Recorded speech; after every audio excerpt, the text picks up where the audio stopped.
Here we are with another episode of Wrestling with Decisions. My name is Dirty Ron McDonald, and on the other side of the camera, for the first and hopefully not last time ever, here he is, Handsome Matt.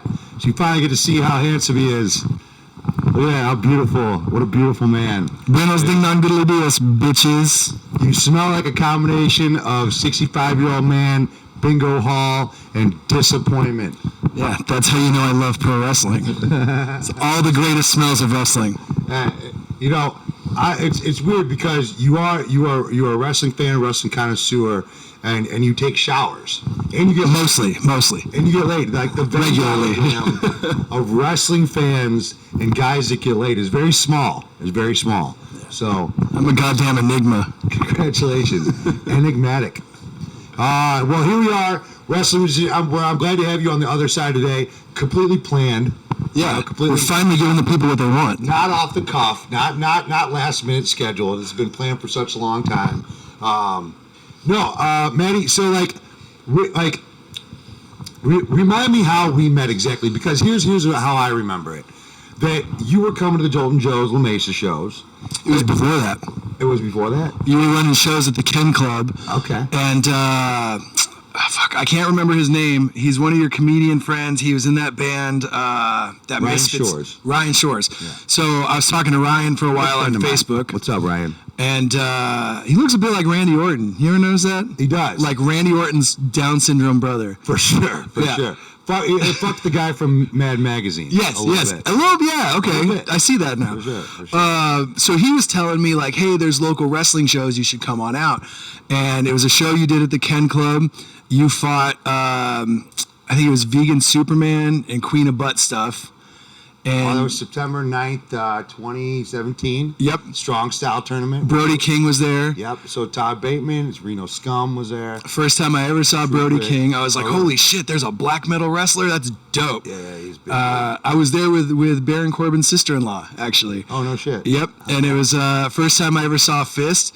And I was totally into your character, and I wanted to buy a shirt, and you were a total fucking big timer, just fucking big time the shit out of me. Shut up. And yeah. What did I do?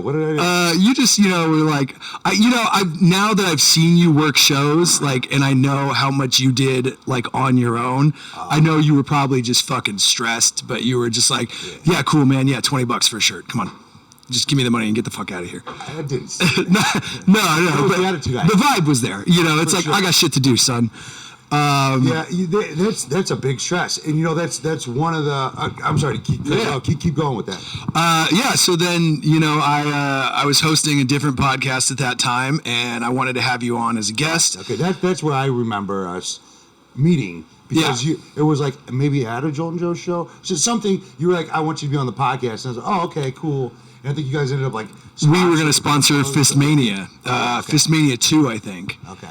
And came out, saw the shows, and then, we kind of started talking. You had some fucking jabroni ring announcer that called Ruby Ray's Ruby Riot. Yeah. Fired on the spot. Yeah. And then you were like, hey, man, you talk good. You want to come talk for me? It's funny you say it like that, because right before we started recording, you made fun of me how I don't know how to read, which is also semi-true. Hey, bro, you talk good. You talk good. For sure. Well, it was one of those things where the guy messed up a bunch of times. It's like, the ring announcer is such an important part of the show. Like, like I tell you all the time, because I don't think we mentioned it, but, you ring announce our shows now. And, with all this stuff that we got going on this summer, and, producer this podcast and all that. And I know that you've really gotten to see the other side of it and how important a good ring announcer is. Like your job as a ring announcer it's your show. You are the show once it starts. Because I don't have control over the microphone. I'm not telling people who's coming out. I'm not telling people when intermission is or when to go buy drinks or you are the master of ceremonies. And a good ring announcer is so hard to come by. But and so many people think it's an easy thing. Oh, okay, I just show up, say some guys' names, and it's not that easy. Give me a little bit of insight of now that you see, like you were a little bit there. What you've seen things now as a fan of wrestling. Now that you're on the other side, what do you see differently? What do you have a respect for now? More. So that's a damn good question. I definitely have respect for people who know their role and shut their mouth. Yeah. And that's a big thing. You know, like I'm not going to name any names, but there's a lot of wrestlers, indie and not, that have really big fucking egos. And you can't have that. Like, I didn't know when I first started that, like, one of the unwritten rules is when you walk into the dressing room, you shake hands with everybody and you acknowledge everyone there. You It's don't. an old school rule. It's a little bit out the window now. But it's, yeah, I feel like it's important, you know, because like, especially in this area, like you're working with people, you're trusting people, like you need to make sure that there's no beef, like that you can fucking look somebody dead in the eye and they can look you back and you know, like, all right, we're going to do this fucking show. And there's no room for attitudes. There's no room for egos. There's a lot of work that goes into a wrestling show, you know, from like just the booking and the setting up the ring and like the promotion and all that shit. And if everybody's not on their game, because I mean, even just as ring announcer, I've had to wear a shitload of hats for Fist. Like, I've had to be like backstage producer. I've had to wrangle wrestlers, and it's like, I'm sure you had to go pick up thumbtacks or some shit like that. Yeah, like I've had to clean the ring in my fucking suit, and you've told me this is Fist Combat. You don't need to wear a suit, and I'm like, no, bro. Like, I'm a fucking. I grew up watching The Fink, man. Like, The Fink is my man. Like, so that's. I'm like, no, I have to have a level of professionalism. Like, I may not need to be in a 3-piece, but like, I need to represent the company, you know? Like, so when I'm like, this motherfucker expects me to pull this broken table and this barbed wire and this glass out of here, like, this is a fucking expensive ass suit. Right. The thing is everybody has to come in with no ego. You know, you got to come in, be ready to do whatever is needed. You know, like, and that's when we started, like the internet wasn't big. Like if you had a problem with something, you couldn't go whine on the internet and fucking, I feel like this person isn't treating me nice or they're mean or something like that. It's like, yeah, man, like you're going to fake fight in your fancy underwear. Yeah. You know, like it's not that hard. You know what's hard is knowing that you're going to be down to do what we fucking need you to do. Oh, yeah. I mean, like I just asked. You know, I know by the time that this airs, I just asked Terex, you know, hey, man, you know, you're kind of up near Lake Elsinore. You're kind of near Ontario. Can you pick this guy up from the airport? Terex, the guy's been doing this shit 20 fucking years. And, like, he's like, yeah, absolutely. Because when it comes down to show day, shit has to get done. And, like, there's so many moving parts. And it's like, if you want the little bit of glory that comes with this stuff, you have to work so hard for that shit. Oh, yeah.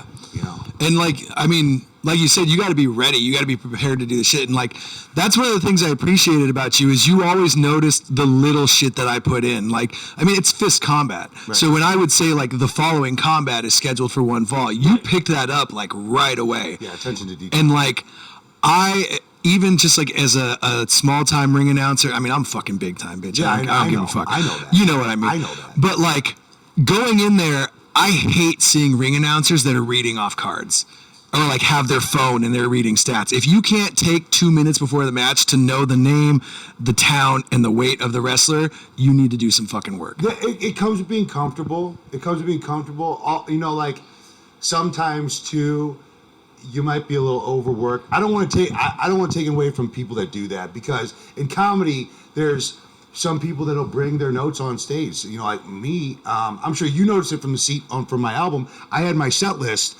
on the side of the speaker. And like I didn't look at it once. Right. But like I wanted it there just to know.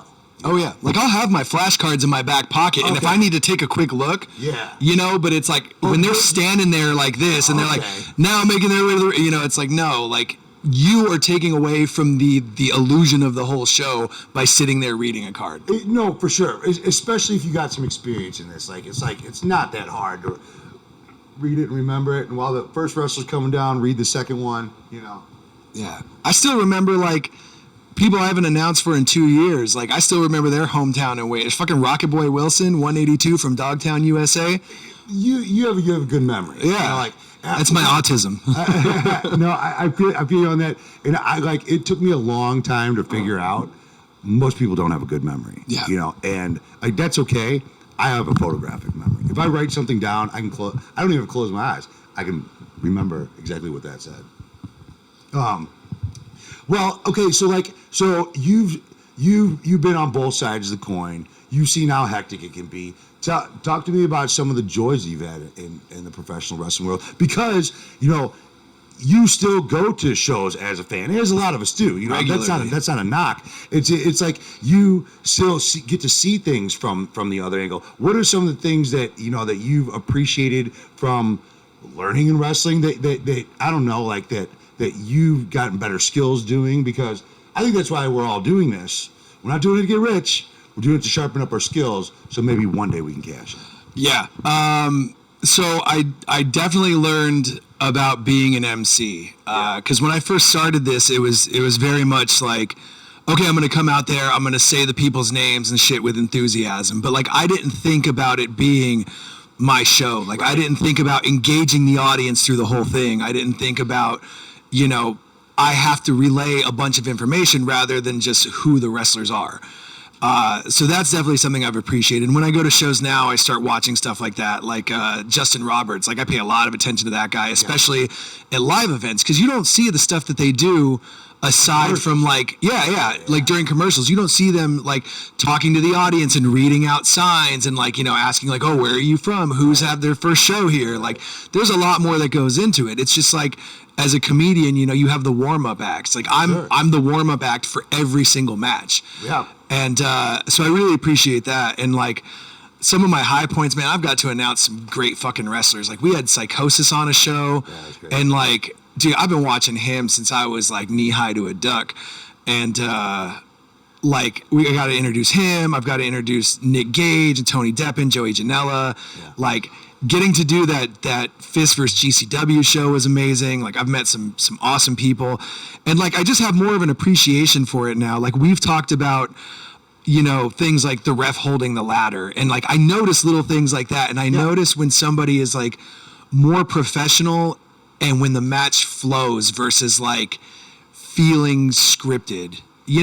Like when the ref holds the ladder or something, or helps put a glass pane. The ref's supposed to be the one that's like, don't use the glass pane. Right, and it's like, let me help you put this on these chairs, but don't use it. Right. Well, with death matches, I don't think it's necessarily don't use it. It's like, I'm not helping you to beat the fuck out of this guy. Exactly. It's your job. If you can't physically lift it up, I mean, I'm guilty of it too. I've asked people to hand me doors through the fucking ring because I'm gassed the fuck out. Now I'm like, all right, I've been out here for 25 fucking minutes. I got to jump off the top rope from one side to the other put somebody through the door.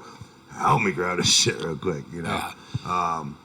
Has being on the other side of it now taken away anything from you as a wrestling fan, or does it help? Does it help enhance your view of it, or does it take it away? Let me give you my answer first. It took it away from me a little bit because I was no longer really watching wrestling as a fan. It takes a lot for me to watch something as a fan because I'm watching it from an analytical point of view. I'm watching it from these are my peers. These are the people that I'm working with, right? So like it I don't look at a body like I would think like a gynecologist looks at a vagina. It's like, okay, it's like work now. It's not like, oh, this is some pussy I'm in, So yeah, has being on the other side taken away anything from you or enhanced your view as a wrestling enthusiast? I honestly think it's a little bit of both. On the one hand, I watch it more analytically now, and I can tell more or less who's there because they love it and who's there for a paycheck. Okay. And so that, if I can tell somebody's there for a paycheck and they're just there to do the job and get out, I'm not into it as much. Yeah. But like, just like sex. Yeah, right? It's like sometimes I'm just getting paid to do it and I don't want to fucking do it. It's just like I'll spit on her back and tell her I'm done, You still got to. But honestly, like, really, it's just increased my love for it tenfold. I've been watching it since I was like 4 years old. And so now, like, getting to know exactly how much goes into it and getting to like know some of the wrestlers and just honestly know what people go through, like seeing you after you've gone through matches and like just how beat up you are and like just seeing some of the bumps my friends take, like I really appreciate it. And for me, like, as much as I love spots, I've always been somebody that's like big in storyline. Like, Yeah. I'm not ashamed to admit it, man. I fucking cried when Crush turned his back on Macho Man, and they were friends for like 3 weeks. Yeah. You know, I'm like, that's his friend. How could you do that? But you know, so I really get invested when there's effort put into it. Right. So I really look for that kind of stuff and really look to see like where it's going as a whole now. So it's both, you know. It's just like anything else. You start to respect certain aspects more and appreciate them more, and others you're like, okay, well, that could have been done better. Who are some of your favorite wrestlers? I'll tell you who's not my favorite fucking wrestler. Baron fucking Corbin. I'm gonna fuck you up, Tom. I call it by his real name. Yeah, La Parka for sure. La Parka. La Parka. Yeah, I got La Parka tattoo right there. Good. And Jun Kasai. It's mixed together, so it's like a crazy monkey with a La Parka mask. Tight. I love Suzuki, Minoru Suzuki. I love Kenny Omega, man. Kenny Omega's. He might love you back too. He might. I'll let him. There's a possibility. I'll let him. Kota Ibushi too, the Golden Angel. Like, come here. Just come here. I'll go on my OnlyFans.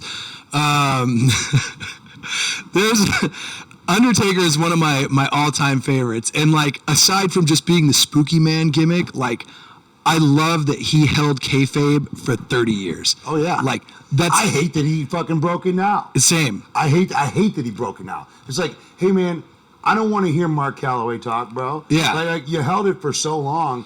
Like, you know, what's the deal? You know, like keep it spooky. Yeah. Like, just shut up. You made enough money. What do you need to talk for? What do you talk for? Because your wife needs to get over. See, she should got over with Chuck Palumbo. She should have got over on her own. Yeah. She ain't good though. Come fight me, Mark. Please don't. I got to meet him at. I got an easy chance at him now. Yeah. For real. I just kick his knees in. I got to meet him at Mania, like, and we did a photo op with him, and he was like just so nice, and I'm like, who the fuck are you? Like, what is this? Like, I want you to not say a word, just fucking stare at me and Right. like leave. That's you know. the thing. But he's like $200 for a 2-minute photo. If He said that? No, but that's how much it was, you know. And like that dude made like a cool million easy. He had his appearance fee, plus it was like $200 per photo, $100 to sign anything, and there was a line of like 1,000 people, easy. So it's like once the illusion is broken, it's like cool. Like I really respect your body of work, but you know, it's the mystique is gone. Like Bret Hart, now that I know he's a whiny bitch, like I always loved Bret Hart, but The internet did kind of fucking ruin a lot of people. Yeah. You know, and, you know, somebody like Bret Hart is probably not being self-aware, you know, just like taking himself too serious, you know, like, and you know what? That's the way that he was brought up. See, like, it's like those guys now that try to be macho in the world, myself kind of included, you know, like I'm still in that mindset of the way it was when I grew up. I haven't really, this, you know, with the modern man sort of thing. Like, you know, that concept is still kind of foreign to me. You know what I'm saying? So, you know, some of these guys, you know, just like, I don't know. watch rom-coms and Yeah. listen to K-pop. Yeah. What are you trying to say? Man. Not What are you trying to say? You call me out? No. I haven't been paying attention to your Instagram feed. You watching those flex videos every day. What is flex videos? Just me on my fucking stories, bro. Hashtag fight Tom. I'll fuck you up, Tom. Oh shit. Do you know why there's a lag on the video right now? No? No. Is that normal? Do we know? Probably. I never see this side of the camera. Oh right. Oh yeah, that's right. Why am I asking you? Yeah. Lucia, do you know? Oh, Lucia's in the booth, by the way. Lucia, lovely Lucia. No, but there's a little lag in the audio too. The audio happens on occasion. Okay. I've noticed. No, it's all good. So let me ask you, because you know you brought up the internet. So like, do you think there's any benefit? I mean, and aside from just like getting able to get clips out to like a wide array of people, do you think there's any benefit to wrestling on the internet now? You gonna switch to me? No. The internet has ruined a lot of the mystique. You know, like it ruined. It gave everybody a platform, and everybody doesn't need a platform. You know, like when the platforms were controlled by certain people, you only got certain information out. And I know we've talked about it on the podcast. I'm pretty sure you heard the conversation. Might have been with Slava. You know, about the horror movies. It's about what you don't know that your imagination gets Right. run wild with. if you think Bret Hart's this fucking badass wrestler, and then you know he gets exposed on the internet for being a whiny bitch, or like you know some other wrestlers who you know like are perceived tough guys, and then they're on the internet talking about all their feelings and shit like that. It's like, all right, well, like, you know, I get that we're all people, and I'm guilty of it too. But like, you know, it's ruined the mystique. You know, it really has, because that's what was cool about wrestlers, is like you just thought that they were out whooping people's ass all the time. You heard a couple stories, and then your mind filled in the blanks. Now there's no opportunity to fill in the blanks. Fair. You know? Now see, like I see both sides, because like, especially with AEW, they do a lot of commenting about how people whine on Twitter. But I think there are a few wrestlers that use it the way it should be used. They use it to instigate beef, like in a storyline kind of way. They're not whining about shit, and they're not saying like, oh, I don't like what this wrestler and this other Fed did. Like, they'll be talking shit directly to a wrestler to instigate storyline. Yeah. And I think that the Bucks were good about it at first, and now they're kind of just teasing a bunch of shit and just like, I mean, everything gets overexposed. Everything's cool when it starts, and then they're like, all right, well, let's just keep doing this thing that was cool, and then it was cool because it was rare, and now it's all the time, so it's not cool anymore. Yeah, you know, it's like, and the internet gets over shit real quick. Oh yeah, you know, the fucking hot sauce. I mean, like, what was that guy, the 10 guy, Ty Dillinger? Yeah, I don't even remember his fucking name. Like, but that guy was like hot for like 3 weeks, and then he just fell in the mix with all that shit. You don't fucking hear about him again. It's like the internet cares about shit for such a short amount of time, and the internet ain't a fucking real place. Unless it's CM Punk, and then they care about everything forever. Like, see, he's a whiny bitch. Okay, good, because I hate that fucker. Like, he was always a cunt. He was always a cunt to like fucking Samoa Joe had our back, because I was always with Seidel and Delirious, and we were always smoking weed and fucking whatever. And when Tracy was there, Tracy always had our back. But like, we're hanging out at IWA Mid South, a couple other places, and you know, like CM Punk was like a bitch, like, oh yo, you guys fucking, you know, I'm straight edge because you be smoking weed and all this shit. He was kind of a that cunty bitch. Yeah, if you don't like it, change the fucking channel, Punk. Right. But that's the thing. It's like, I missed his whole WWE run, because like a lot of people, I think, like, I took a break from WWE was the only thing to watch for years, and I took a break from like right after the whole get the F out thing, so like 2008 to like 2011. Yeah. So I missed Punk's whole thing. I missed a lot of Daniel Bryan, and then like there was just this huge talk about Punk and how great he was, and I watched a couple of his matches. I was like, oh, he's pretty good. But then when he started getting rumored to come back, well, after he got fucked up in UFC, like I was like, oh, you're just a little bitch. Fight Bro, me. Phil. I went to that fight. Really? Me, Seidel, Biggity, and fucking Tyson Kidd went to that fight in Cleveland. You know, fucking got backstage, was kicking it and whatever, and then we all bet on him too, like fucking idiots. No way. I would have bet against him. I mean, you know, I should have, all things considered. And I was there when he made his debut in AEW in Chicago, and like being there for the pop was great. But like his whole run after that, like seeing him start every fucking show every week, like it's obvious that he's a cash cow, and they just put him out there because he's going to make money, he's going to get ratings, but I don't think he ultimately does anything for the product. He doesn't do anything to help like younger wrestlers. He doesn't do anything to like build up the business. He's kind of a bitch, yeah. He is. I mean, he kind of, yeah, for sure. And he's not somebody that manly man can look up to and be like, oh yeah. It's like, yo, it's like little emo punks are like, yo, that's my dude. Yeah. I mean, he's got a Bouncing Souls tattoo, and those are my boys, so like. I don't know what gibberish you were just speaking. To talk about how to build up promos though online, you know, like I'm gonna say it here because I don't want to say it online necessarily, but like anybody that thinks I'm online trying to be a real person, like especially if I'm talking about wrestling, you're just out of their fucking minds. Like, and I've fooled so many wrestlers that think I'm some wild, crazy piece of shit. I mean, like, there are elements of that in my personality and in my character as a wrestler. But, like, man, all I gotta do is make a little poem about some Danny DeManto shit, or fucking, you know, talk a little bit of shit about this promotion or this wrestler or something, and fucking, you know, people get all pissed off. Oh, you're a piece of shit. You shouldn't be able to wrestle at this place or some shit. And I'm like, you guys don't get it? I thought we were here to manipulate people's emotions. I thought this was our fucking job. Our job is to make you feel something that's real that ain't real. Okay, and I call my mindset a throwback or whatever you want to fucking call it, but like that's our job.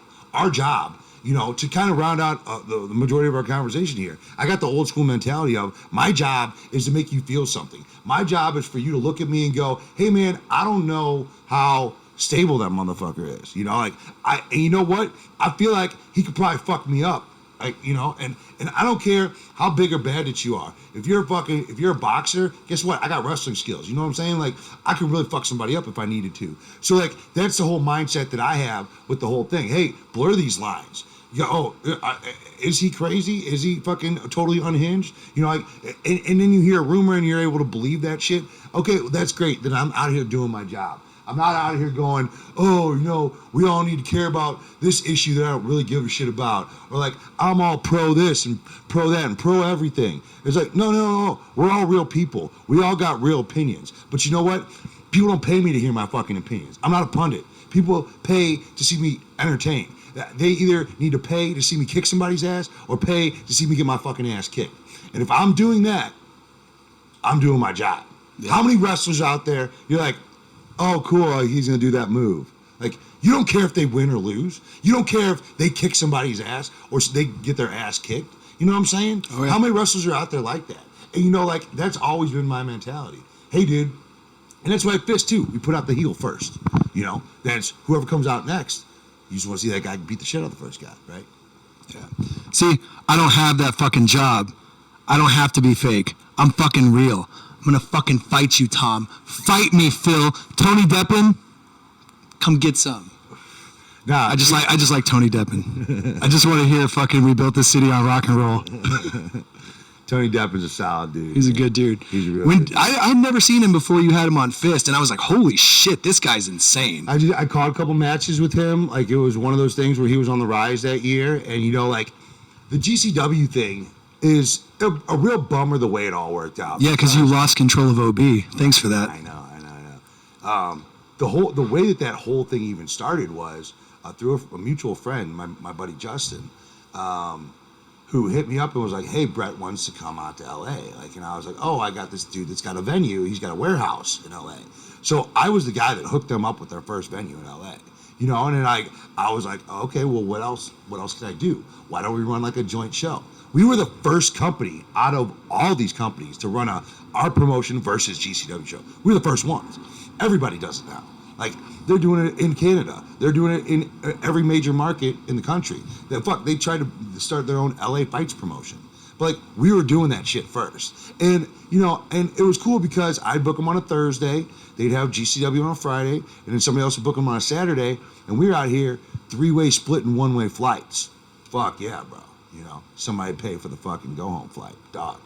So I'm getting to use all these great talents for cheap on the fucking travel budget, right? And so, Tony Deppen was one of those guys. I was like, man, this is dope. And when he was first coming around, he was like, hey, I'm about to quit my real-ass job, do this shit full-time, and then, pandemic hit and kind of fucked everybody, but, Yeah. Tony Deppen's a solid-ass talent. I was hella surprised to see you show up at that GCW show in L.A. because I had no idea you were going to be there, and we were just there, and I was like, which one? I don't remember which one it was. It was one at the Ukrainian Cultural Center. It was before a week maybe before the Fist GCW show. No, it was the day after. No, because you had showed up. Was it? You had showed up before the show, went in the ring and cut a promo. That was right before the Gage show out here. Yeah. And you went and cut a promo. I was like, holy shit, that's Mikey. He's up there talking shit in the GCW. I had no idea. I knew you were running the cross promotion show. Man, fucking, the way that all ended up too, it was that show where I showed up and they didn't need my wrestling students then. They were using a different promotion student, which is fine, But I had been helping them out by booking some of their wrestlers and getting them extra paydays and all this shit. And, and then we ran that Fist versus GCW show. And at that show, Brett started spreading rumors around that I was being cheap. That, I wasn't trying to hook people up and some shit. And some of the wrestlers were coming back to me. And some people from online were saying that they heard this or heard that. And I'm like, what? Like what? And then we had a bunch of those guys in that year for Fist Mania at the strip club. And that was the last time we ever worked together. That was fucking wild. Dude, yeah, it was a wild night for sure. But yeah, it was just a bummer the way that all worked out because we were working together for such a long time. Brett and I were in such a lot of contact with each other, and then it fell apart for reasons I truly don't even know. And then it all blew up because we quit working that December 2021, and then last May, I had booked a show, a few months in advance, and he had called 3 of the guys that were on the show, and the night before his show, our show, same day, and fucking those guys canceled my booking for his booking, which that shit just ain't cool, And so I was so pissed off that I put out that fucking that information about them fake COVID tests that he had my wife make. Yeah. And they've like, spoiler alert, they've like stopped running death matches in LA, it seems. Like, I haven't seen anything. I mean, like, there's been some good matches, but like when I started watching GCW, it was because like they were one of the places to go for hardcore matches. And now it's like they only seem to do that shit on the East Coast. Is that like something with LA County, or is that because Crimson Crown is still running death matches? Crimson Crown does it. Fucking us at XPW were doing that shit. Oh yeah, up in Pomona. Big shout out to my girl Danielle that got me this shirt. It's a Sandman from the ECW arena in the late '90s. That's a dope shirt. Yeah, right. It's from the arena. Fucking one of my most prized possessions. A legit ass Sandman shirt. Well, we got a bunch of clips rolled up in this motherfucker. So, Lucia in the booth, is he dead? Let's get it. Okay.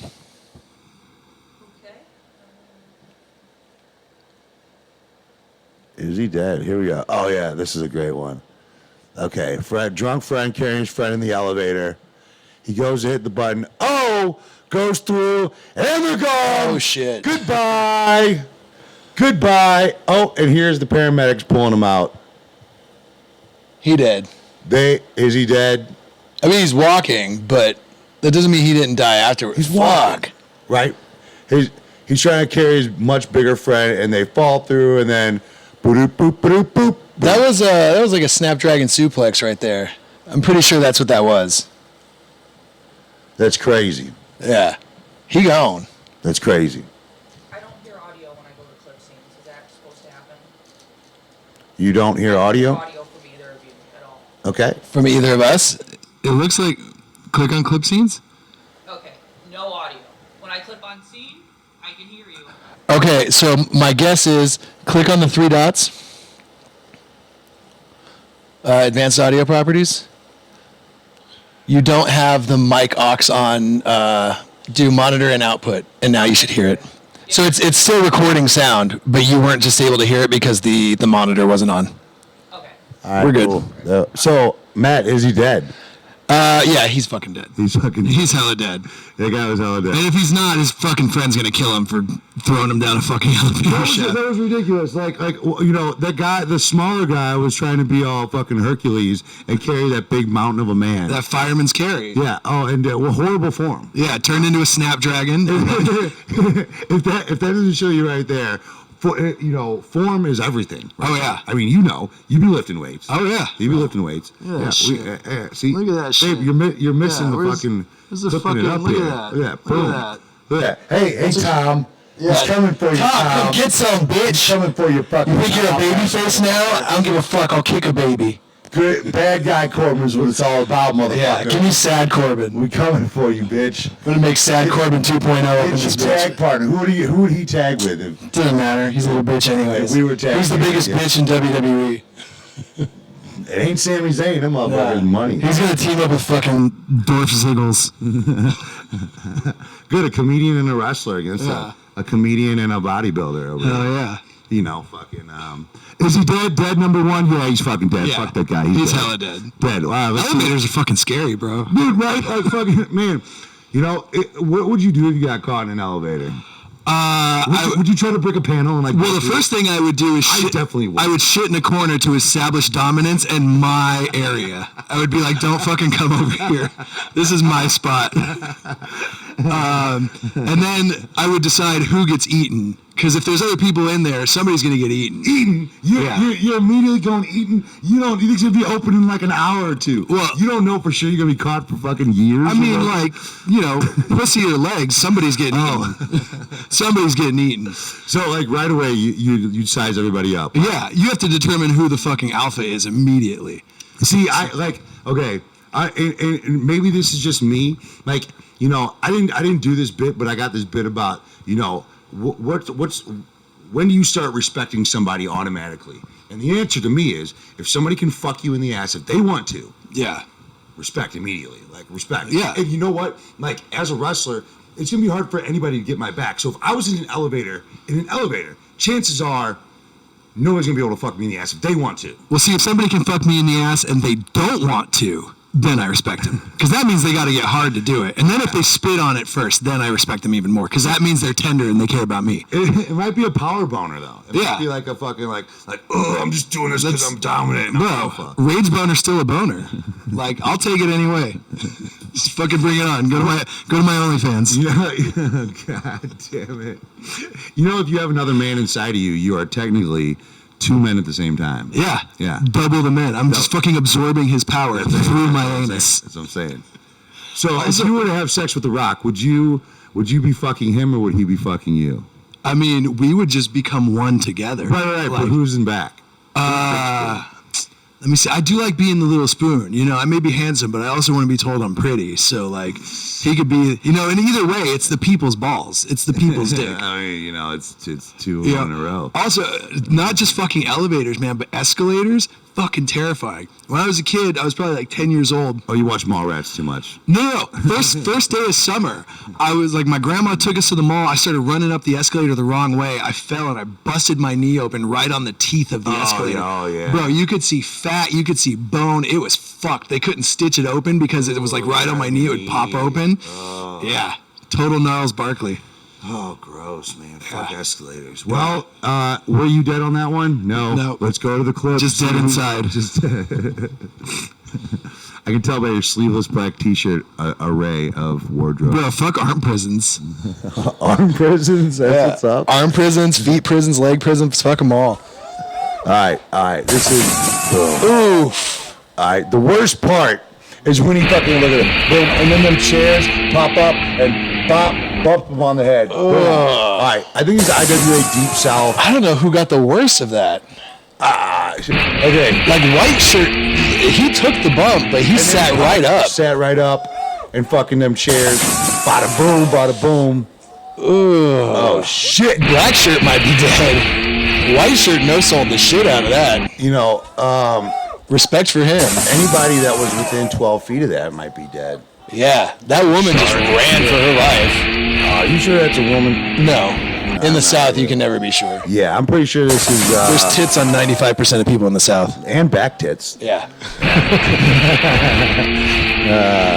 Holy shit. Oh, the sound on this one's just crazy. Yeah, I wish I could the hear sound it. on the clip is crazy. Oh, you mean it's loud? I thought you meant like hearing it. Is he dead? I think they're both dead. I think their spirit has to be dead after this. Yeah, I think White Shirt. That's just a death twitch. Because he starts laying back down. There's no headphones in, but I can hear him.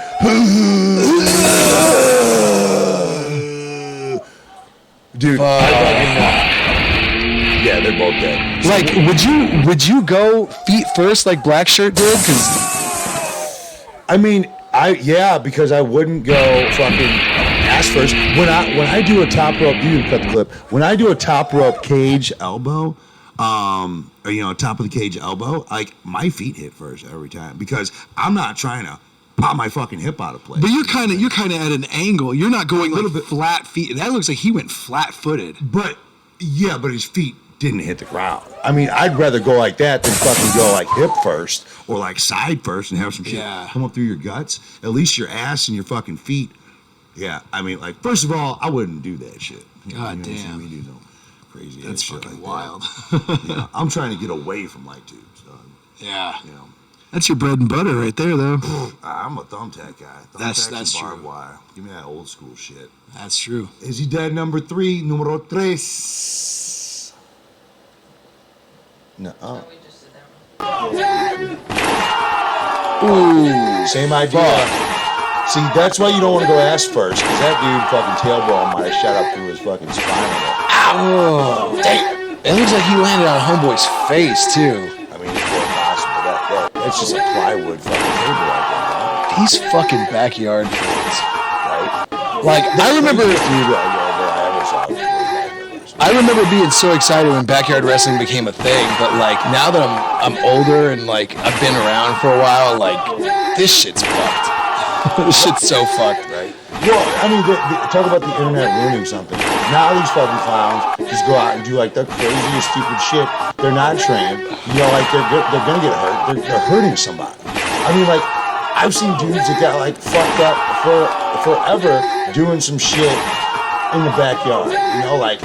And I thought we were cool because like we were doing it right. Yeah. But like we were safe about it. You know, like I had gone and got some real ass training. You know, very shortly after I started backyard wrestling, and I took what I learned and brought it to all the dudes in the backyard.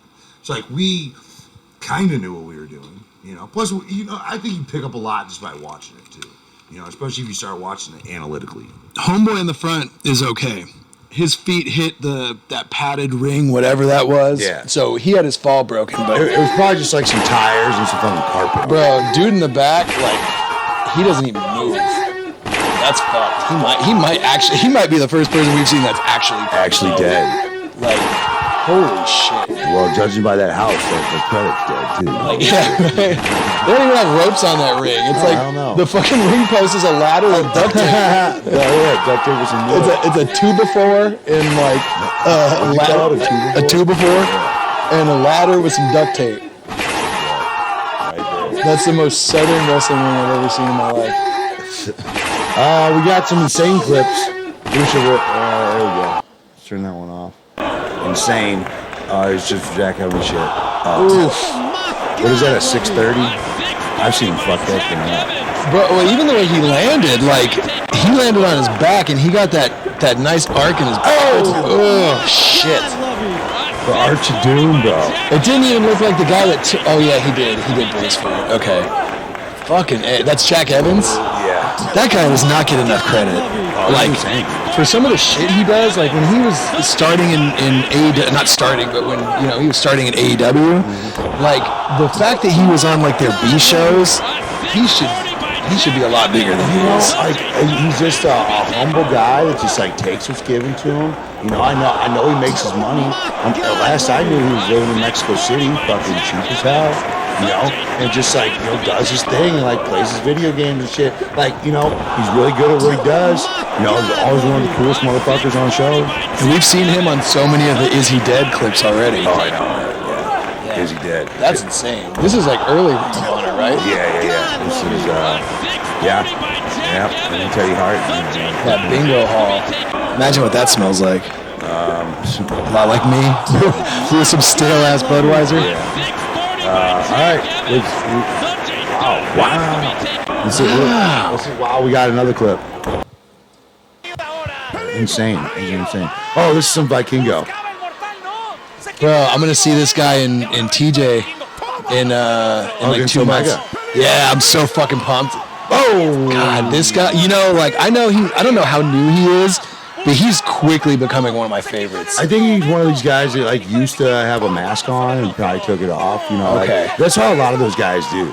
Is, you know, like you don't know him and they're like, oh, we're gonna make you a star. He take off his mask. I saw a thing where Conan was talking about like telling this guy like, yo, you need to calm the fuck down, He does. man. Like He does for sure. he's gonna get injured so quick, but god damn, he's fun to watch. It was I was talking. I don't want to name him because I ain't trying to call him out like that. But I was talking to a deathmatch wrestler recently. He was like getting real popular on the scene, and I was like, hey man, you know, like I really love your style and shit like that. But like, you know, maybe cut one out of every 3 of those moves out because like save them for the times that matter. You know what I'm saying? Yeah. Like, you know, you ain't gonna see me doing difficulty more than like 2 or 3, man. You ain't seen me do that. Oh, yeah. That's why I execute. You ain't seen me botching and shit. Well, and like like this dude, right?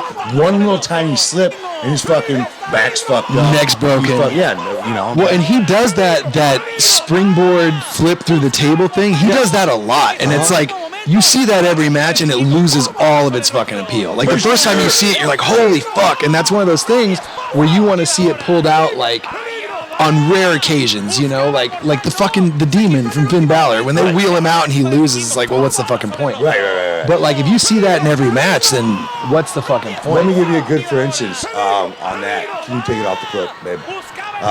I'll give you a good for instance. So you'll see it as it plays out, and by the time this airs, like, you know, like the people that go to the shows will know what I'm talking about. But there's a wrestler on our cards that I was like, hey, first show, I want you to pull out this spectacular move, because that way you can tease it for the next 3 weeks and not hit it. And then once you fucking, you know, and then a month after you hit it the first time, you hit it again.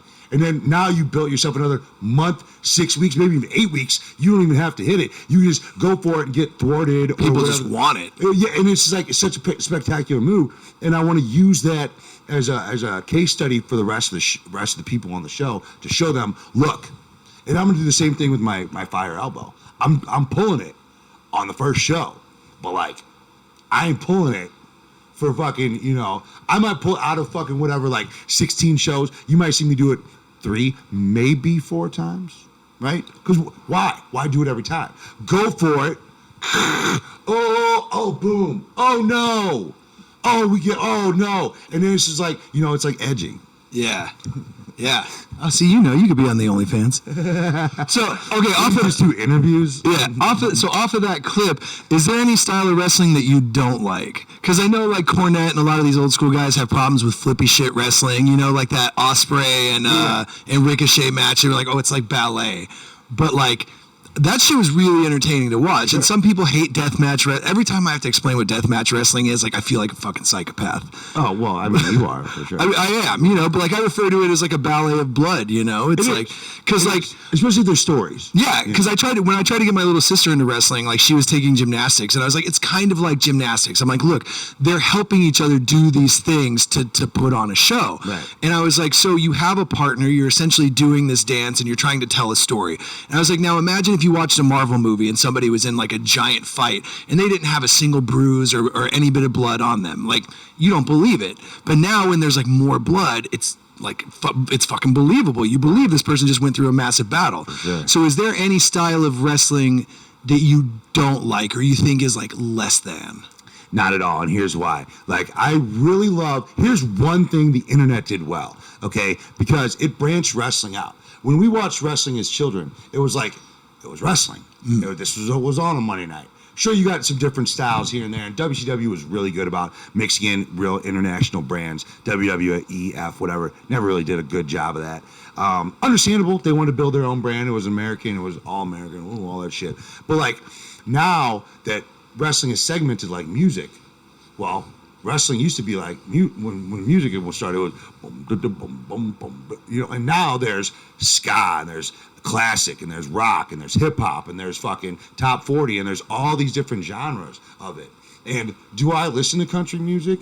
Does it? No. Does it remind me of all the meth head country bumpkins that I grew up around? Absolutely. But you know what? If I'm sitting there floating on the river like we did back home, and I listen to some poppy country music, I'm down for it. Yeah, you got a crotch full of fucking Bud Light. Natty Light, but yeah, sure, same piss ass beer.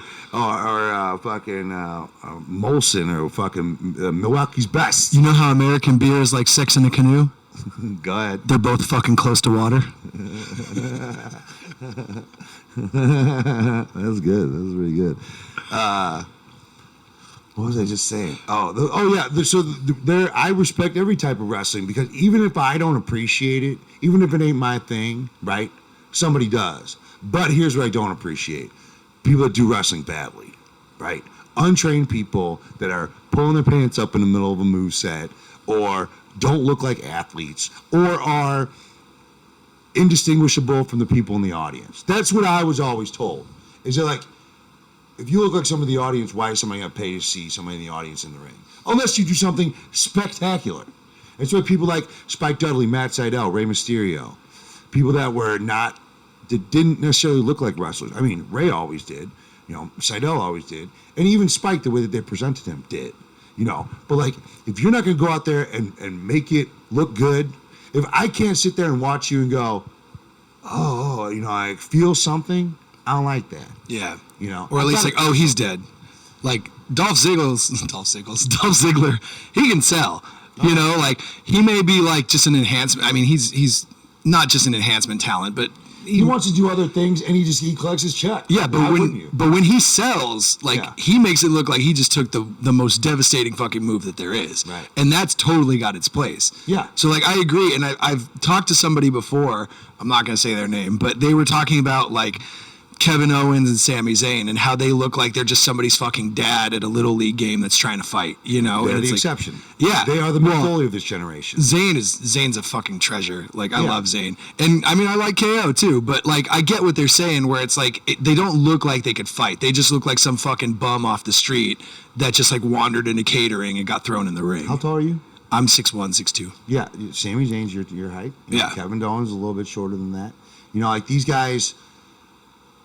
The Hardy Boys were the ones that really did it for me because, like, when Seidel was in WWE, I got to hang out with a bunch of people all the time, and the Hardy Boys were guys like, I'm their height, and I'm like, looking up, they're like 6'2", you know what I'm saying? And those are the guys you look on TV and you're like, oh, these are the smaller guys. Yeah, smaller. Okay, they're a foot taller than Rey Mysterio. Oh yeah, that's what I always thought about Jericho. Like when he was in WCW, when he was the Lionheart, it's like, oh, that's a small dude, but right. I mean, he's wide. Yeah, he's like 6 something now, and he wasn't that wide back then, but now he's 6 like foot tall, but I can get wide. Yeah, he's a big dude. Lifts in their shoes and shit yeah. like that. What else have we got? We got insane shit. Oh, we got another Vikingo.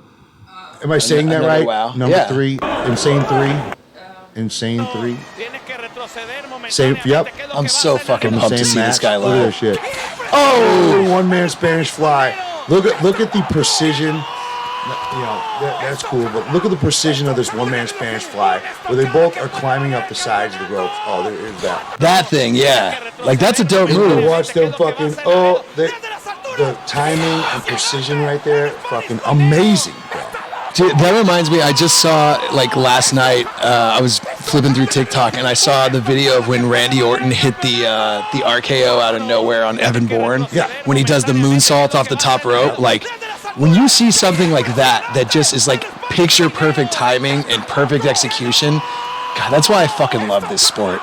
And it's like, that's when you tell people it's not fucking fake. It may be scripted, it may be predetermined, but let's see you fucking do that. Choreographed, yeah, absolutely. And to be able to do that, and here's, you can stop the clip. Here's the way that I say it. Like we're doing when I'm on set. Okay, I've been on set. You've been on set. You see some of these actors, right? They need multiple takes. To one camera, right, and all these lights and all this shit. Wrestlers are doing comedy, action, drama, improv, stunts, all in one take with the audience 360 degrees around us. We don't have a back that we can hide some shit. Yeah. And we're doing this sweaty in our fancy underwear. And fucking, you're able to carry a full-grown athletic man in all this in one take. Like, the skills that takes compared to some of these actors who take 15 takes to hit 2 sentences, and I've seen it. Like, well-paid actors that take 15 takes to get 2 sentences because they fuck up the line. You're on live TV. I got a microphone on the Monday Night Raw. You get one shot at that. If you fuck it up, you can be Brock Lesnar and Kurt Angle. You know what I'm saying? Doing that shooting star press they'll never do again. See, and that's where I come from. Is like I've always called wrestling theater kids who lift weights. Yeah, and like. I was a theater kid. Like, I loved doing school plays and shit, but you don't get second chances to do that. And if you fuck up, you have to adapt on the fly and just keep going. You're, like, projecting to the back of the room. So these wrestlers, like, not only that can't cut a promo, but that can't talk, that can't project their voice, like, you should be able to be heard without the fucking microphone and without blowing out your voice. Oh, without a doubt. And so, like, the difference in doing, like, a sport or acting versus wrestling, like, and yeah, it's acting. It's like you're literally walk out on a fucking stage into another stage. Oh yeah, and it is just so much different than anybody could ever even imagine, and the lack of respect it gets from some people. And I hate that I'm 40 years old and I have to fucking defend wrestling like on a regular basis. Get used to it. You'll be doing it the rest of your life. But they're and I've seen this, as the world has become more accepting of everything. And if you're not accepting, you're a complete piece of shit bigot or whatever the fuck. But Canceled. Yeah, you're canceled, right? But that's where the appreciation comes in now, is because I think, we're all able to appreciate how amazing this is. And that's the evolution of wrestling and the 15 Canadian Destroyers. What that is showing, that's showing athleticism. That's showing an amazing ability to put a fight sequence, a kung fu movie fight sequence together. Oh, yeah. Live in one take. And that's why bad wrestling is actually the only wrestling I don't like. Because if you're going out there, for a long time in the, mid 2000s, early 2010s, I just felt like almost every promotion was a shitty ripoff of Ring of Honor. Yeah. They were all going out there and doing fucking bunch of Canadian Destroyers, a bunch of little skinny fat dudes that, and like, I don't know, it just like. When there's some guys that should never do a Canadian. Keith Lee should never be on any end of a Canadian Destroyer. He's way too big. Yeah. Either not. I mean, I get he can move, but like, you can't move like that. Don't do that. Well, it's like, okay, do you want to be the 5,000th best person to do the Canadian Destroyer? Or do you want to be the 5th best person to ever do the Flaming Elbow? Yeah. Well, bro, and remember, super kicks. Like, Shawn Michaels used to have the sweet chin music, and that was, like, the end of a match. Right. And now it's like you see, like, the Usos and the Bucks, and it's like there's 40 super kicks in a single match. Yeah. And it's like, well, what's the point? Like, it looks cool, and when you slap your leg, it sounds like it's brutal, but ultimately it does nothing if you have to give 20 of them. I mean, like, but then you look at guys like, Walter, who's going in with them big old chops, and fucking, yeah, he'll just be able to chop a motherfucker down. Like, the reason it takes the Usos 15 super kicks is because that's not as powerful as one big super kick from a guy like Walter, or the brogue kick or the fucking whatever Drew McIntyre does. The Claymore. Yeah, like that is the new super kick. A super kick is just not as effective as a move. I mean, look at UFC. You got these little motherfuckers, punching each other 5,000 times because you weigh 135 pounds, can't knock nobody out. It's like, you need a bigger guy. I don't know. I see it like that, because I want to give everything the benefit of the doubt. I want to find reasons to love wrestling, all types of wrestling. I think the shit against with Kenny Omega and the fucking blow up doll was goddamn hilarious. Oh, yeah. It was perfect. Him and that 9-year-old girl, fucking magical. Great. It was fucking amazing. Magical. It's amazing. It's amazing. I saw a clip of a dog wrestling a dude. Did you see that shit? Did you see that shit? Yep. I mean, it was like a fucking 45-second match or some shit, or at least the clip was that I saw. But like, the dog went in, fucking like hit the guy down and like jumped on him a few times and then pinned him for 3. Oh, yeah. That's fucking awesome. The fact that Kota Ibushi can like hit Canadian Destroyers on himself with the fucking blow-up doll, it's like, that's how you know that is a rare talent right there. That's why I wrestled God. You can make a fucking blow-up doll look good. You knew that I wrestled God, right? No. Okay, so I don't remember wrestling you. I know, right? I know. My bad. You weren't booked that day. It was God. It was your prodigy. Ah, gotcha. Upstairs God. But I wanted to wrestle the Invisible Man. Like, I wanted to wrestle nobody to be like, oh, okay, I can do this too. How hard could it be? So I was like, all right, here's what I'm gonna do. I fucking I kept wrestling and I kept coming out and like, there's so much fucked up shit in the world. Somebody's gonna answer for this for like a couple months, and then fucking loudspeaker comes over. Oh, this is he who is, and all this shit, right? And then like I end up fighting God, and I'm like, all right, I'm gonna fight God on this day. So at the beginning of the show, I come out and I take what looks like a 10 strip of acid, and I go, I'm gonna see God. So I fought God, which was my own ego.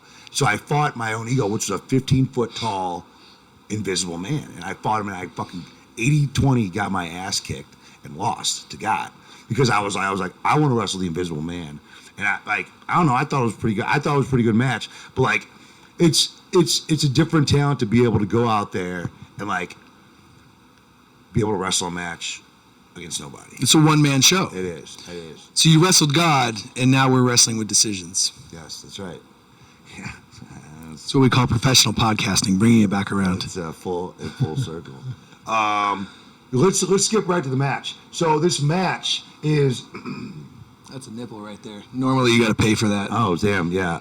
You had 3 more clips. Yeah, I know. We're gonna go straight to the match because of time. Sadiqa versus Miedo Extremo.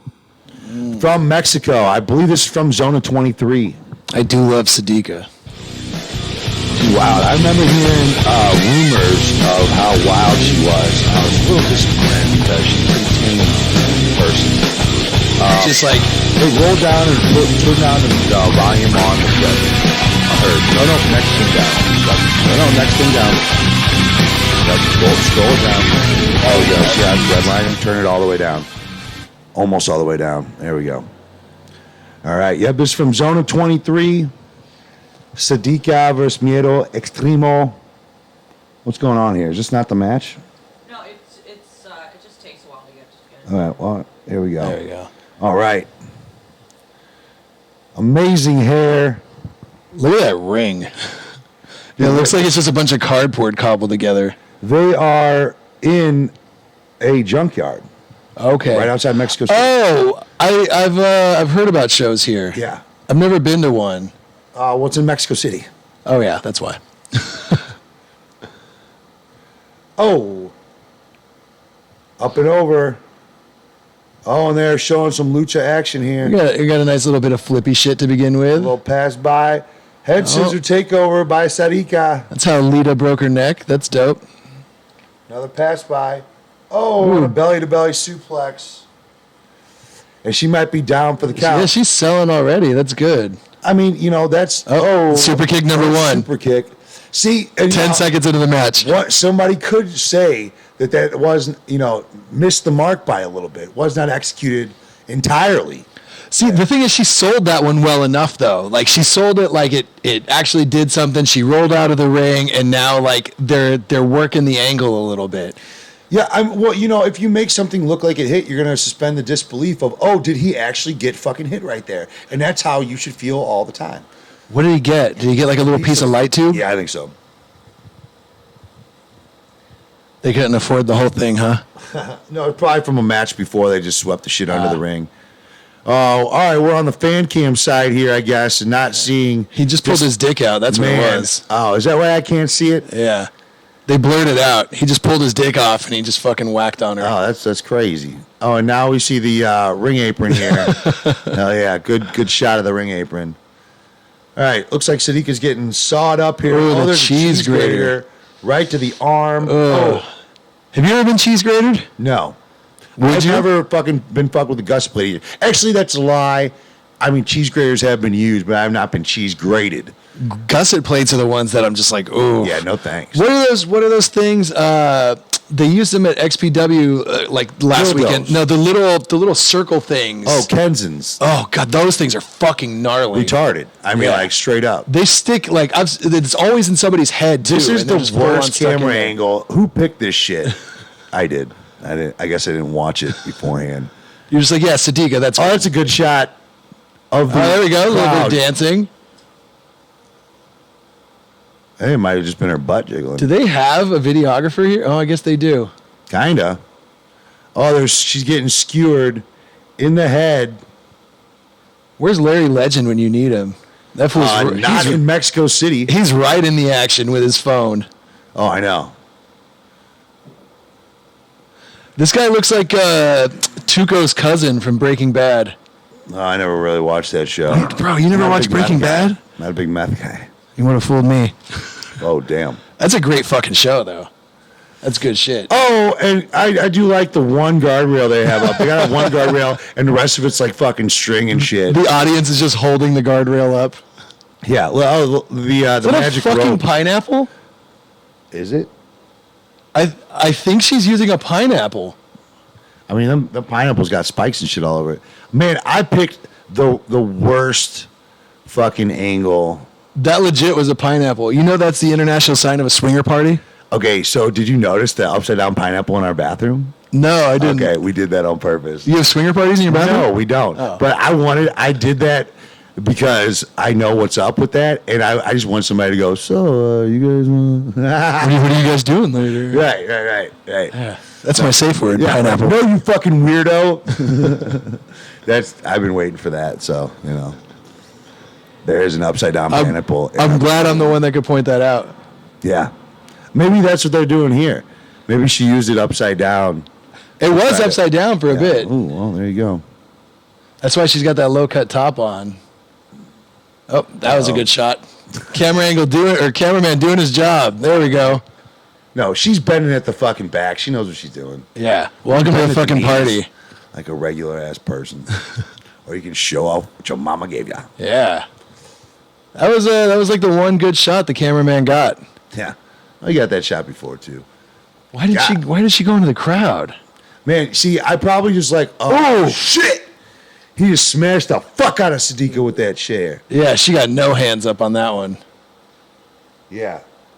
Mexico, where domestic violence is accepted, I guess. This fool has a fucking car windshield. Oh my, yeah, oh, dude. He's got a car They windshield. be throwing people through fucking.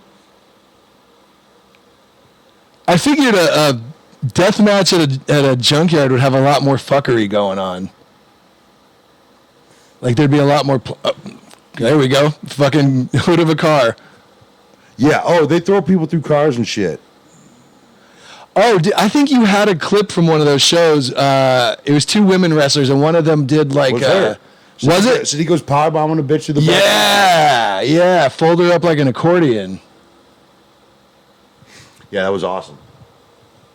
So she hits hard for sure. Ooh. She doesn't speak very good English, but she fucking hits hard Back for sure. spin She's kick. always wrestling dudes. She wrestled you here, right? Yeah. I'm pretty sure I announced that show. Yeah, it was July of last year. Yeah, she's pretty badass, man. She's a pretty badass chick. You know, I've got mad respect for women comedians, women wrestlers, especially the women that go out there and do death matches. Oh, yeah. Lucia's one of them.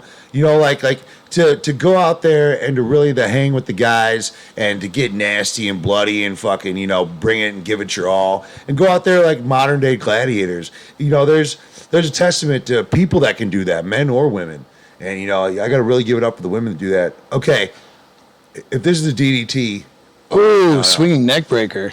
So I did a hangman's DDT on a guy like that one time, and he didn't know how to fucking like post for himself, and he fucking went head first. Tucked his chin. Yeah, tucked his chin and fucking knocked himself out. They had to like Oof. cut his mask off of him in the middle of the ring.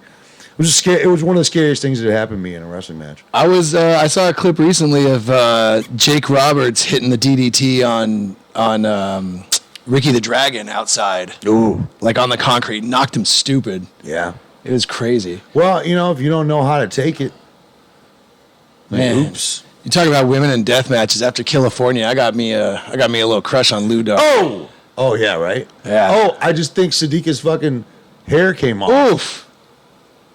Her You see chops are that? doing nothing, but she just punched him in the dick. Oh, I'm taking this. Oh, Oof. straight Another to the swinging Grizz neck out. breaker. Right on the concrete out here. The Obi Wrestle House. Oof. I think a wig just popped This off. fucking one dude, he's just like, all right, stay back. That's like her Theo. He's selling fucking Cinnamon Toast Crunch water. This crowd is not Good job. pumped. No, they're like, we see people get murdered in the streets of Mexico City all the Yeah, time. right? This ain't nothing. What are you, theater queers? They're like, when are you gonna fucking die? The ref's just standing there with a light tube. Like, when will you see a murder? Like, why is that dude getting beat up by that woman? Why doesn't he just smack her in the fucking face? Tell her to go to dinner. Dos. Oh, See, now the cameraman is like in there. When did the cameraman decide to wake up and do his fucking job? You know, I guess he got woken up there. Now he's like ringside. He's in the action. He's realizing, hey, nobody gives a shit that I'm here. Oh, big back elbow. Here she's coming. She's looking to eat a buffet of lunch. Oh, knuckle big sandwich. clothesline. Grab that chick by her hair. Big suplex. Fisherman. Oh, flying glass. And the kick out. All right. He's gassed. By the way, if anybody thinks these are misogynistic remarks that either one of us are making, they are. Yeah. Deal with it. They are. We're men. Can't cancel what's been canceled. There's jiggling butts on the TV screen, and I'm not going to not say something about it. Yeah, like, come on. Like, that cameraman is purposely positioning himself right there. He knows what he's doing. He's trying to get the turnpike, the toll booth, and her coin purse all in one. Oh my fucking God. Oh shit. If I gotta fucking, I am definitely clipping that out. Where was it? Jesus Christ. Oh, here we go. What did, what did you say? The toll booth, the turnpike, and her coin purse? Yep. Oh, that's what's up. I'm gonna use that shit. That was like a razor's edge power bomb. What is that? Into the corner onto what? Some glass? I don't know. Whatever it was. Lights. It looked like glass, but it all. Look at that he's psychopath. stoked. Look at that fucking psychopath. Is this motherfucker chewing gum? Probably. Bro, can you imagine if he fucking choked on that shit mid-match? No. I would fucking laugh my ass off. Like, that's I what you took get. ecstasy once in a match, and it fucking kicked in right before the match was over, and I was like, that was a bad idea. In fact, You just started getting super horny at whoever you were wrestling. no, so check this out. So I fucking it wasn't even like that. Like I did the old Shawn Michaels Razor Ramon thing where you like take the pills right before the match, and then you know it's time to go home when they start kicking in, right? Okay. So I like took his ecstasy, and the match before me I ended up going a little long, so I fucking 5 minutes left in the match. We're hitting the go home, and I fucking start feeling it, and I'm on the outside, and I get hit with something, and I roll out, and I just say it to Lucian and Terex. I go, man, this ecstasy's hitting me real hard. And there was a person right next to me who was like, what did he say? And they're like, I don't know. And that's what I said, because it was for real. She tied a fucking car window. Tied a car window to his back and hit him with the missile drop kick. Oh, she just took part of her top off. That's what's up. Titties just hanging out. That's cool. There we go. Let's go. Let's fucking go. Fucking strip wrestling. That's what we're missing. Brother, that's what's up.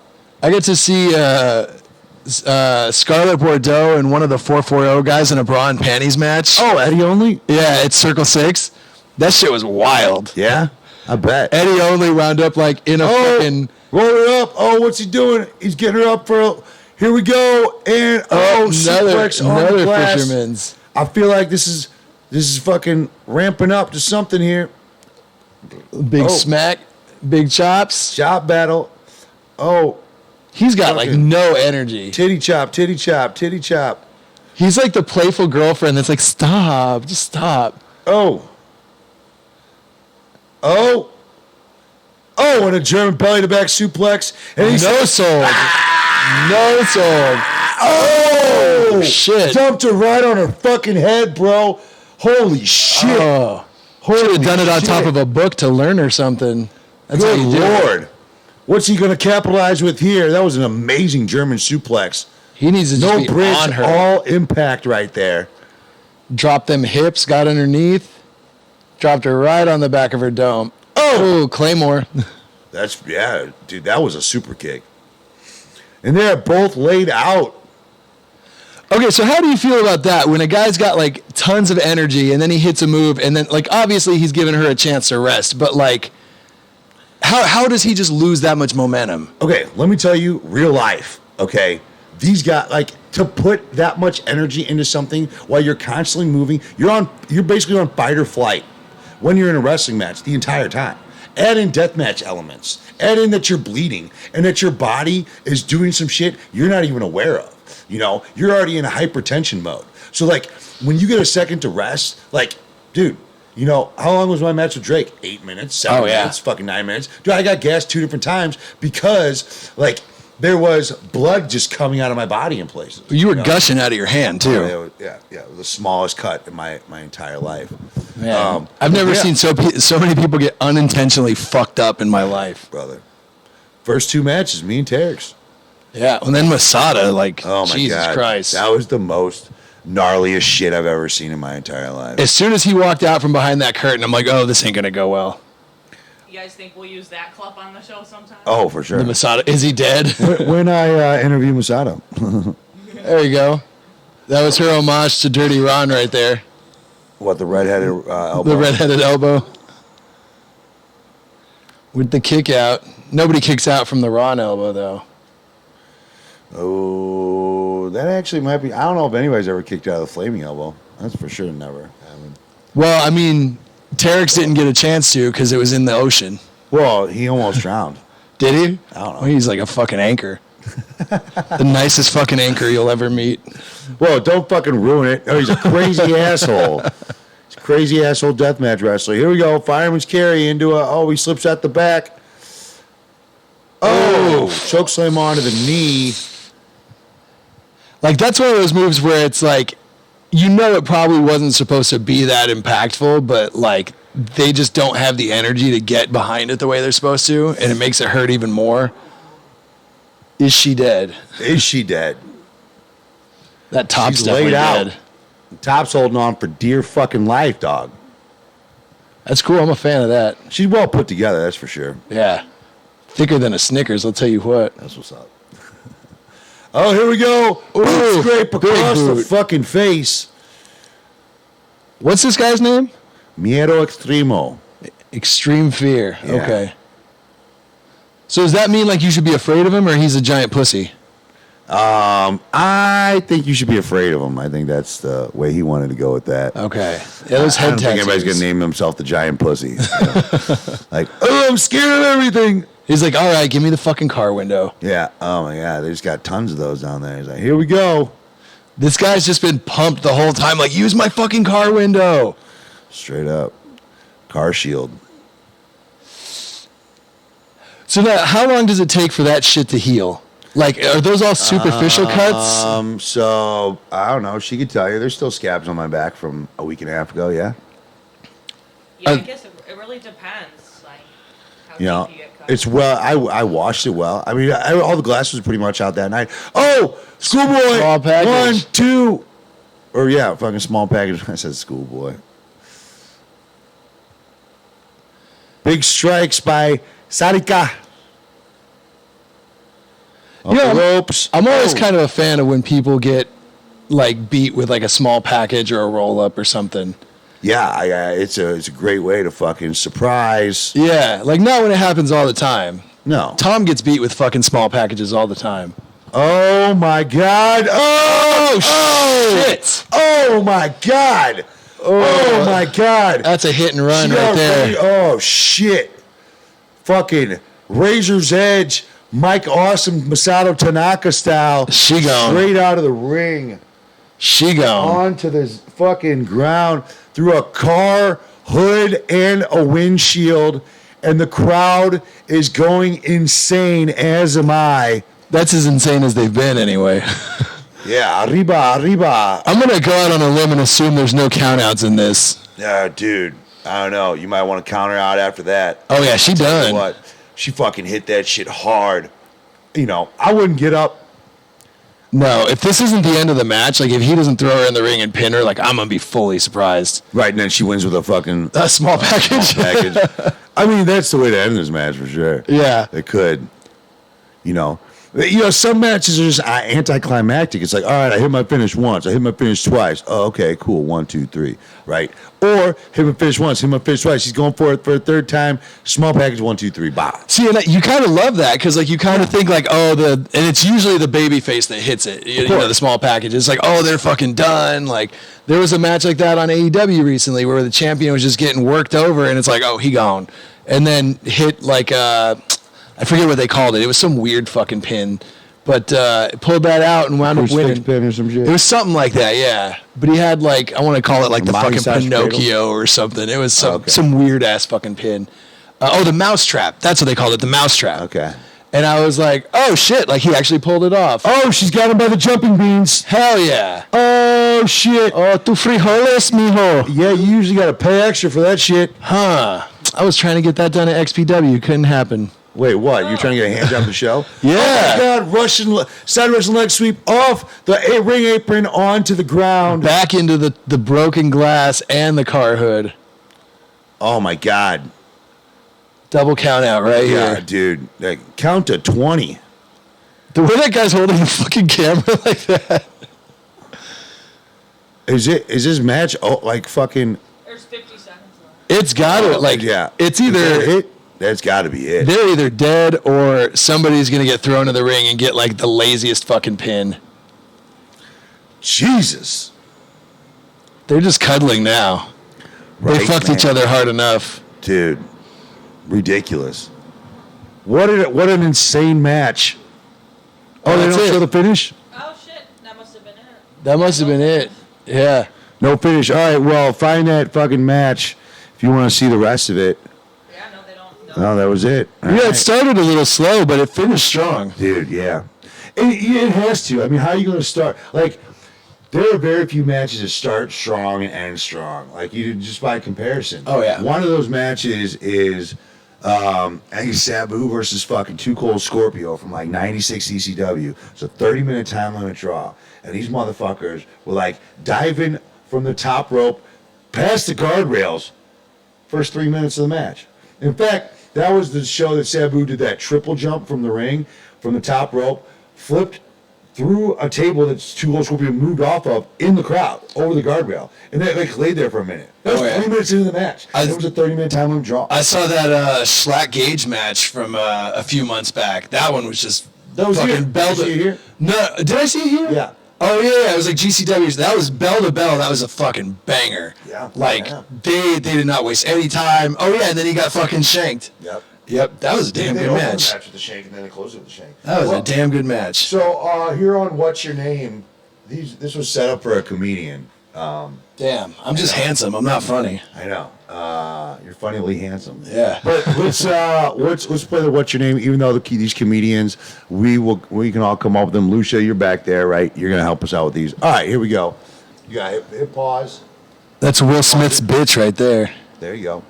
That is The Rock. Lucia, you got anything for us? No, I'm pretty uncreative with this one. Uncreative. Yeah, I just don't have anything listed. All right. Well, Chris Rock. Everybody hates Chris, Yeah. the hateable one. All right. Who's He next? should team up with The Rock. Like, get rid of Kevin Hart and bring out the Rocks. little Rock. The Rocks. All right. Now this is like Professor ex-boyfriend. That's the human testicle. Oh, he does look like a testicle. Mr. Thumb. Mr. Thumb. Yeah, that's pretty good. Who we got next? He's good. I like him. Bill Burr's fucking hilarious.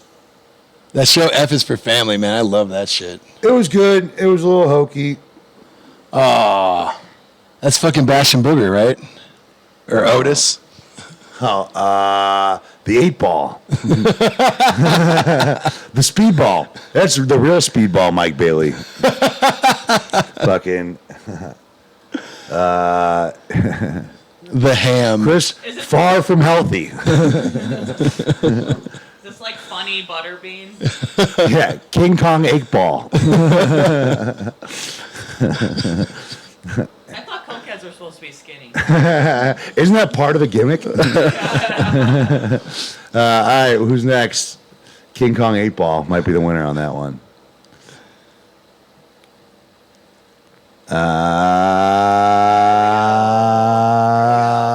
All right, Jesus. Who the fuck is this guy? Mark and Minnie. That's Robin Williams. Is it? Yeah, Yeah. Wow. I wouldn't have recognized him. yeah. That's the Diddler. Snatch Adams. He played Patch Adams, didn't he? It's Robin Williams. Dogs. The dogs are trying to be part of the show. Can he go both ways, Mrs. No Doubtfire? Mrs. No Doubtfire. Yeah. They brought. I'm going with the Diddler. Hey, you know what? He actually has the name of a wrestler that was out on TNA. You know, they call him Suicide. Oh. I'm going to hell for that one. Oof. Well, he went there too for killing himself. He finished his own death match. Does that make him the winner or the loser? Both. Oh, man. I don't want to take that timestamp down, but I have to because it was fucking hilarious. All right. That was originally going to be my OnlyFans name was Throbbing Williams. Throbbing Williams? Yeah. Should have used that. Yeah, that's a good name, right? Maddie's Ding Dong is better. I like that. Throbbing Williams. All right. Now, here's the real King Kong 8-ball. Yo, this guy should be a wrestler. Yeah, right? Like, That's the mini pimp. Yeah, Ernest the Cat Williams. they need to put this guy with Enzo Amore. Oh, no, too much. They're too much. No, that would be way too much. Bro, I would love that shit. Him Are you kidding? versus Enzo Amore, though. Oh, dude, the promo battles would be insane. That's one guy who I'm like if I ever got booked against him, I'd be like, ooh, like Enzo? Yeah, just for promo battles. Like this guy, I would almost want to get booked because he would fucking murder him. He'd destroy Oh, yeah. him, promo battle, and I'd take the L from Enzo. Oh yeah, bro, I used to Yeah. love him. Like when he was in NXT, I was loving that shit. He's still entertaining as fuck. See, I don't watch any of the MLW stuff. Like I've been wanting to, I but follow him on because he did an XPW show. So I follow him on social media now, and he's very entertaining. He's still one of the best promos in the game. so my friend that I brought to your comedy album recording, she actually matched with him on Tinder. He never responded, but like they matched on Tinder. Oh, really? Yeah. Oh, nice. I was like, bro, you got to let me know if he's a certified G. Yeah, right. Yeah, maybe he is. So, all right, Scat Williams. I think we got one more here. Let's see who our mystery final guest is. There he is, the old leader of the Killing the Jews, old hitty boy. What would his wrestler name be? The Exterminator? The Executioner? The Repo Man? He also ended his own death match. Oh, yeah. Well, supposedly. Yeah. Supposedly. He might have been down and... He's that's Chatterbox. I mean, he took all that meth and he's just sitting there like at the Olympics. How are you going to rule the world if you're not up all the time to do shit? Yeah, you got to stay focused. Yes, you know, extremely focused. Like, how do you think he built those chambers? He did that shit with his own hands. Oh, of course. I mean, he did all those things just by himself. Yeah, sleep 1 hour a week. Like, how would you feel if you were part of the fucking whole master plan idea and you got no credit for it? Like while it happened, wouldn't you be like, hey, what the fuck? And then after the fact, you're like, hey, you know what? That was all him. You're like the guy that built the chambers, and you're like, yeah, this is my greatest invention, and like nobody ever gives you any credit, and you're like, you know, it's probably for the best. Probably for the best. Yeah. I'll give him all that credit. That's why right after World War II, they had to make it illegal to talk about the Holocaust in Germany at all. Because there were so many people that were like, oh, we were kind of cool with that. Like, Yeah. Well, yeah. They were like, no. No. They're like, you know, it sounded good in theory, but in execution, Yeah.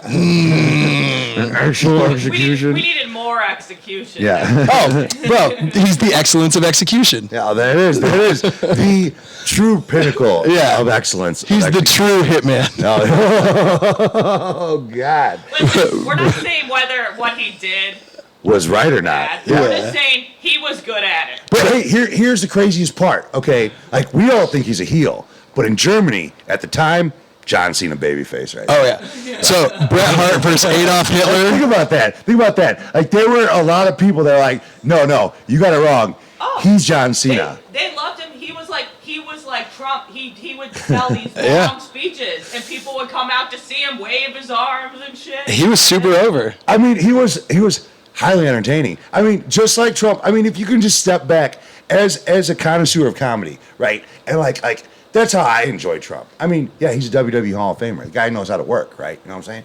So like, you know, if you just step back and go, hey, you know what? He was kind of entertaining, you know? And this guy, he was the excellence of execution. Yeah, so Bret Hart versus Adolf Hitler in a last man standing match. Who wins? I mean, Hitler would obviously have a lot of run-ins. And Bret Hart is a babyface, so like he's gonna be by Vince himself. might call at the last second and change the call on who wins. Yeah, right. Yeah, I mean, like, where's the match taking place? Yeah. In what year? Stalin and Mussolini come out, tie Bret to the ropes. The whole Third Reich fucking come on down there. Looking like the Chinese at the fucking Beijing games and shit.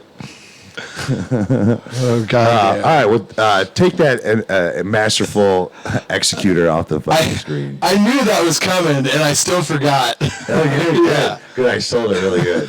Very good. You know, the next guest I think is here, so he might have been, spoiler alert on the fucking surprise at the end. But I love it because when we started doing that with like fucking Dread, like you could just see his butthole. Oh, yeah. It was like, hey man, you don't get this as a joke. Also, you don't have to comment on it. Yeah. Like, I knew the gimmick, and then when I saw it, I was still like, oh, fuck.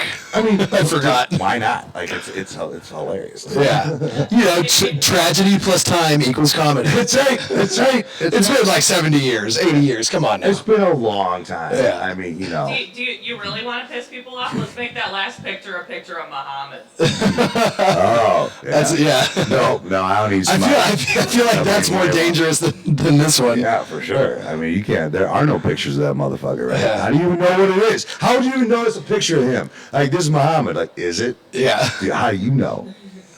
God What that damn. fucking dude looks like. Matt, it's been fun having you on this side of the camera. Yeah. We got, you and Lucia got to be, semi-regular on this thing because we have so much fun with this. And, I want to take the time to say this now. I know I've said it, and I don't know in how much of a direct way, but, your input and when all that shit was happening with me and you messaged me, I think from Japan, you're like, we can't stop this shit. Oh, yeah. We got to keep doing this shit. And that was... that was one of the messages. I mean, I'm pretty sure that was like the message where, because I had already been thinking, like, hey man, I can't be killed. And then like, once you get people that you respect that were on your team at one point to be like, yo, we gotta get the band back together. Like, that was really inspiring, and I appreciate you for that. Yeah. It cost me $32 to send each one of those messages. Did it really? No. I prepared for that shit. But yeah, man. Like, Bill me. yeah. Put that on there. I'll bill you after tonight. Seriously, don't though. Yeah, seriously, don't. But yeah, man, like, I respect what you do, and like, I appreciate your hustle and your dedication, and it's like, there's nobody else really doing that around here. And, Yeah. as much as like, part of it is a selfish thing for me where I like being able to watch wrestling, I like being able to ring announce, like, I like having it here. I like being able to see wrestling, and, I like what you do. And I don't think it should stop. No. And then you're not the kind of guy to just roll over and take it. I've tried to roll you over a few times, like a little bit of alcohol, a little bit of ecstasy, and you're a little more forgiving. But Maddie's Ding Dong almost made a surprise appearance before. just wait till Saturday. We'll see what happens. Oh, jeez. Yeah, this is It's a family-friendly show. I might have to wait till the 13th. At the bar, 21 and up. Yeah. No. No, but like this summer is gonna be awesome. This wrestling journey. And like the thing about it too is that you never know where you're gonna connect with people that end up being a part of your life for a long time. And bless you. And then and then you're happy when it is, because it always ends up being the right people that stick around. Because like I know throughout our friendship, you've been on the team for whatever reason, then pandemic, I'm pretty sure was, one of those. And then you got mad at me for missing a show because I got sick. Oh, okay. That's You probably, relegated me to the music, and I was like, that's not why I'm here. yeah. No, I mean, I got on my hours at points. I've done that to people. But like I tell Lucia, man, here's the thing about shit like that, is that when you make mistakes, it's like, all right, cool. And I like to see how people react when you make mistakes. Like, all right, well, if you want to take this one and fucking take that L, come on back stronger, and I'm gonna respect you more for it, because I got my dick knocked in the dirt early on in this shit, and that's what made me want to do it more. Now, some people will get their dick knocked in the dirt and be like, all right, well, I quit. Well, then you weren't fucking made for this shit anyway. If you love something, let it go, and it'll come back to you if it was meant to be. And that's on every level of relationships, business relationships, and all sorts of shit like that. Because and now, after shit like that, and after messages like that, you're not gonna be able to get rid of me. You know what I'm saying? And I feel the same way. I'm not gonna be able to get rid of you in the best way possible. Yeah. And you just gotta figure out and let life work itself out sometimes. And here we are. Yeah. Let's crush this summer and fucking every summer for the rest of the years of my life. Comes with knowing your role and shutting your mouth. And being there and being clutch and being Yeah. Reliable is so clutch. Reliable and responsible too. Well, yeah, you got to know how to treat people. You and I had a conversation this last week, and you were like, I appreciate you for not coming at me all crooked. And I'm like, why am I going to do that? Right. It doesn't win anything for anybody. No, and I've been very guilty of matching negative energy like that with people. It's like, you go I know. sideways? Yeah. Coming sideways, it's like, oh, dude, I've been waiting for this. Yeah. And but at the same way, I match energy the other way too. And we'll wrap this up in a second or whatever. But you know, like my first show that I ever did. I don't know if you've heard me tell this story. January 2007. I was 23 years old, and it was one of the worst experiences of my life because my family that was there to help me, my girlfriend at the time that was there to help me, the wrestlers that were on the show, looked at me like I was a crazy person because I was running around acting insane. So it's insane that you've seen me times 2 because it's my first show ever, and I'm a fucking overthinker and all that shit. And it was at that day I was like, oh shit, everybody speaks a different language, and you got to learn how to talk to everybody differently, even though we all speak English, you know, and to be able to understand how to speak with people, and you know, people that you're not going to remember the first 5 times you meet them, you know, but I remember shit like, okay, shit got checked one time, fucking whatever, and now we're back strong and it's all good. You know, same shit happened with Ryan Kidd and me, you know, same shit happened with a couple motherfuckers and me, because like, to me, it's like, hey man, I'm doing this shit for real. Like, I'm doing this shit to try to earn a living, you know, and I know that might not be a reality for everybody that's involved with this, but I also want everybody to get everything they want out of it, you know. And I hope you know that too. Like, Yeah, you know. I do this shit because I love it. You know, I mean, it's nice to make money, but like that's not why I'm here.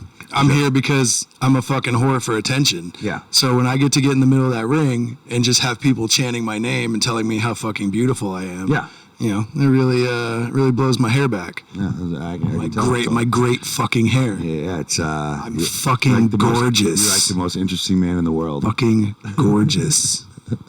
You got that 5,000 yard stare in the camera. Wait, Good. Hit that one more time and tell us where to find you, Maddie's Ding Dong. Well, you can find me Don't on. flash us your dick in the fucking. I know that you. There it is, right there. I know you. Are The one camera's that up high cameras. enough. I know. Oh yeah, is that what's up? Okay, Yeah. it's usually a little. I wore my lower, loose right. shorts too. Oh man, you really me on camera today. Yeah, I'm just letting a little bit of nip slip. There you go. You can find me on social media at Matty Ding Dong, Matty Ding Dong. My OnlyFans is still suspended, but whenever it's back up, it's at Matty's Ding Dong. What did you do? How did you get? I wasn't getting people to sign release forms. Oh, okay. Yeah, you told me about Yeah. that. So, in the meantime, if you want Just customs... put having those 16-year-old girls on there, Maddie. Yeah, well, when they stop looking so good, I'll stop having them on. In the meantime, if you want customs, you want me to fucking jerk off on a hamburger for you, just hit me up on Instagram. It'll cost you, but... Dude, was Dredd talking I got about... no shame. Was Dredd talking about doing feet pictures on here? Oh, yeah. He was talking about it on this. Yeah. Bro, you can make a fortune. What the fuck? I need to get into this shit. You got cute feet? Probably not. No, I have the most disgusting. Yeah, no, man. Like, there's so many. You as fucking Mikey Gordon can sell your socks and underwear too. Like, there's websites. So if you go and you just Google like sell men's underwear, like all you do is you take pictures of yourself in your underwear, and people will tell you like, I want you to wear a pair of boxer shorts for 3 days. Here's I know. It's like this is so fucking easy. I know. It is. Hold on. I got the story. So somebody I know really close to me tried doing that, and here it ended up just being a bunch of fucking going back and forth. I've tried to sell shit on Facebook, and it's like I post something, and it's like clearly got the price on there, and people are like, "What's the price on this thing?" And then you just go back and forth, and it ends up being so frustrating. And you're just like, "Fuck it." The difference is, it's not something people can get off to. So like I'd looked into this because I was like, damn, I need to make a little bit of extra money, So I was looking, and like, so these websites where men sell their underwear, like a lot of it is like men taking photos in their underwear, and they're just like laying there in fucking jock straps and stuff, and then people will hit you up and they're like, hey, I want you to like wear a pair of boxer shorts for like 4 days and then like jerk off in them and then send them to me. But like the reason I didn't do it was, because like I've had a little bit of a gut, I've lost like 100 pounds, but I always have that fat kid mentality, and I'm like, I don't really want to take pictures just laying around in my fucking underwear looking like Jabba the Hutt, So like that was my big issue. But if motherfuckers want to buy my underwear and buy my socks, I'll fucking sell them to you. I would think that there's just so much negotiation and shit. Like, no, I want you to do this. Why don't you do this? Or like promises of people buying merch. Like, I don't know. Like.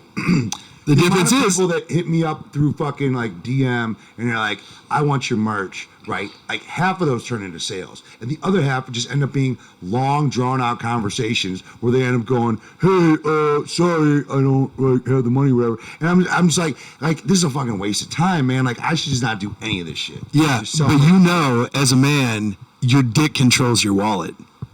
You know that. That's how you got that little massage lady to put her finger in your fucking poop chute. Was you were just like, oh, I'm in the moment. So when you're in the moment, somebody's like, I want to buy your underwear. You're like, $100. And then if they fucking want to squabble, you're just like, that's the price, take it or leave it. And they're like, fuck, I really want this guy's musk. And they'll fucking just pay you right then and there.